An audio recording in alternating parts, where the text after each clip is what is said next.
Hi students, welcome back. Today I'm going to talk about chapter 70.3b plus C, and that's about application of involving equilibrium constant. I'm going to talk about Q versus K. I'm going to talk about assessing concentration when I have a known value for K, and finally I'm going to talk about solubility products. But first, to repeat a little bit, Le Chatelier's principle. When I add reactants, equilibrium shifts to products. Adding products shifts to reactants. When I remove products, shift to products. Removing products involves less collisions between products to have the reverse reactions. So that involves a shift to products. Other way around, removing products, equilibrium shifts to reactants. Decreased volume is the same as increasing concentration, then equilibrium shifts to the side with the smallest number of particles. So maybe you can remember that. Decreased volume to the side of the smallest number of particles.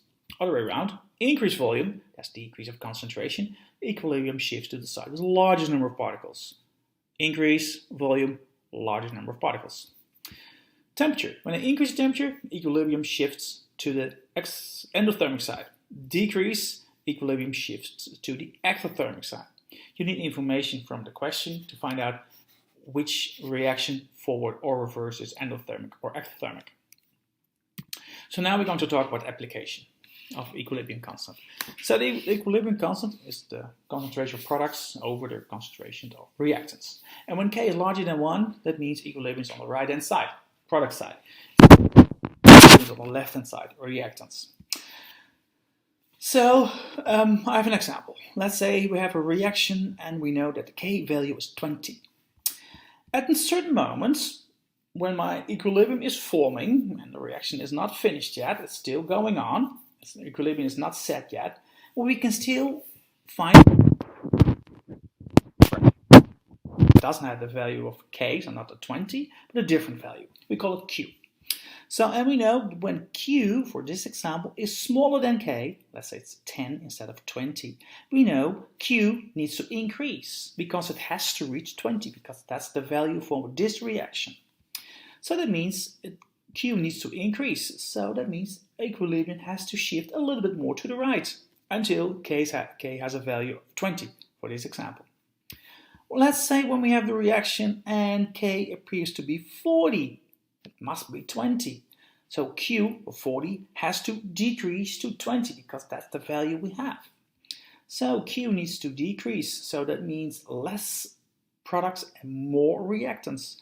So that means the equilibrium has to shift to the left until K has a value of 20 for this example.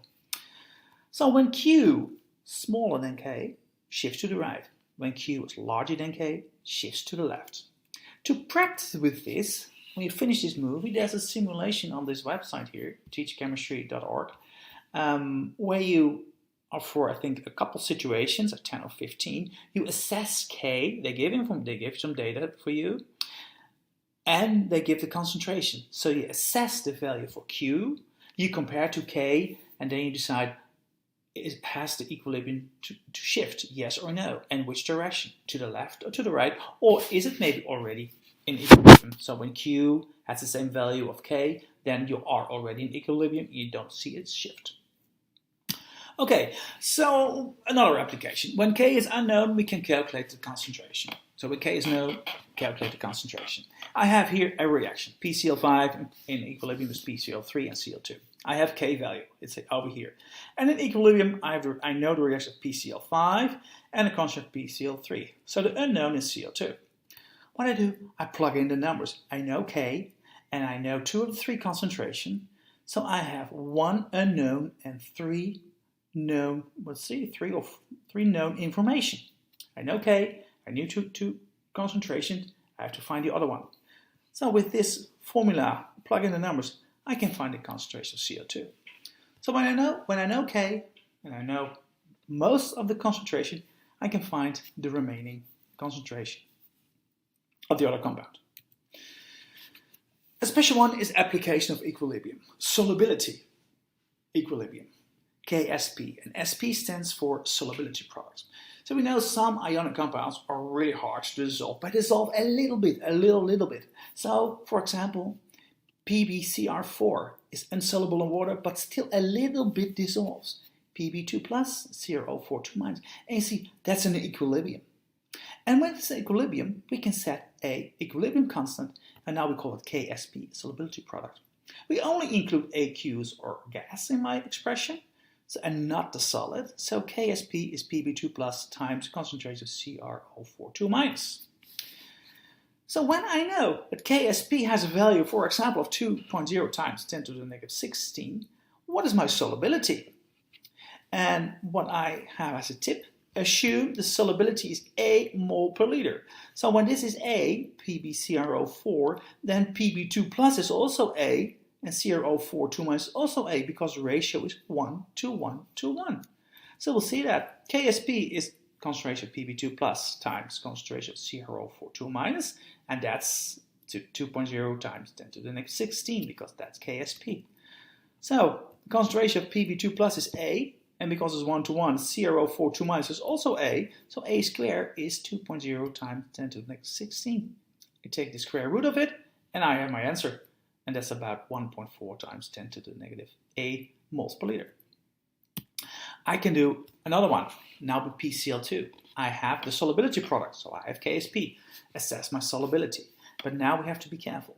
PCl2 dissolves only a little bit. It's an equilibrium, Pb2 plus and 2Cl minus. If this is A mole per A mole, Pb2 plus will be A, but Cl minus will be 2A.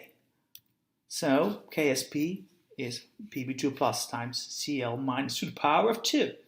A mole per liter Pb2 plus, that will be 2A for Cl minus. And when I plug this into my KSP, it's A times 2A squared is A times 4A squared is 4A to the power of 3. And it's all because I have 2Cl here. And now I can solve this as well. I divide by 4, I take the third root of it, and then I have my solubility. And when you do it correctly on your calculator, it's about 0.19 moles per liter. I also can do it the other way around. Let's say for barium sulfate, I know the solubility is about 3.39 times 10 to the negative 5 moles per liter. What's my KSP? First, I give my dissolving equation. It's over here. You see the equilibrium sign here. I have an S and an EQ, so I can assess my KSP. Barium 2 plus times concentration SO42 minus. So 3.9 times 10 to the negative 5 mole dissolve. That means, and the ratio here is 1 to 1 to 1, that I also have 3.9 times 10 to the negative 5 moles Ba2 plus, and the same number for SO42 minus. I can plug it in, and then I have KSP. So the concentration of Ba2 plus times concentration of SO42 minus, I multiply these two, and then I have my solubility product. Okay guys, what I want you to do next when you finish this movie, go to this website and do the simulation. So they give concentration, you assess Q, they give the value of K, and then you decide which direction has the equilibrium to shift, to the left or to the right, already in the middle. It's already at equilibrium. Also study chapter 70.3 B and C, and for tomorrow's activity, for Thursday, I have worksheet of application of equilibria constant, and that's due on Friday. Guys, that's it for today. Good luck everyone, and we see each other again. Bye bye.